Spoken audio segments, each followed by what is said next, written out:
Hello everyone, welcome back to our channel.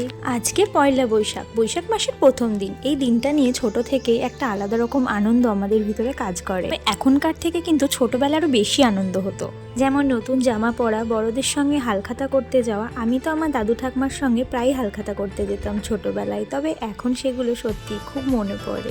এখন পয়লা বৈশাখটা special feel করাচ্ছে আমার হাজব্যান্ড। ঘুম থেকে উঠেই চলে গিয়েছিল বাজারে, সেখান থেকে মাটন, মাছ, দই, মিষ্টি সব নিয়ে চলে এসেছে।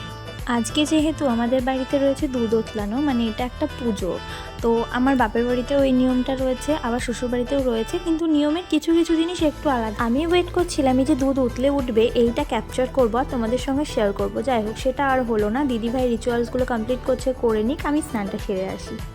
স্নান সেরেই চলে এসেছি আলতা পরতে। আর আলতা পরতে আমার বেশ ভালোই লাগে। আলতা পরার পর মনে হলো একটু শাড়িও পরে নিই। যাই হোক, বছরের প্রথম দিন একটু সাজুগুজু না করলে হয় নাকি।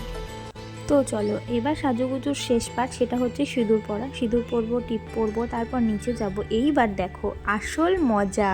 আমরা আলতা পরলেই হবে নাকি, তার পা দুটোও তো একটু লাল লাল করতে হবে না? তাই বসে পড়েছে দিদিভাই তার পায়ে আলতা পরাতে, আর সে তো বড্ড চঞ্চলা। আলতা পরাচ্ছে দেখো, আর পা দুটো সমানে নড়িয়েই চলেছে। কি আর করা যাবে, কিছু করার নেই। এবার দুই বোন একই রকম জামা পরে দেখো যাচ্ছে ফটো তুলতে। তা আবার কোথায় না তো ঘরে। ফটো তুলতে এসেও কি তার শান্তি আছে নাকি? তার মনে পড়ে গেছে আমার এখনো বহুত দুষ্টুমি বাকি আছে। দেখো, দুজন দুজনকে হামি দিলে হবে কি, তার মধ্যেও কিন্তু এদের খুনসুটি চলছে।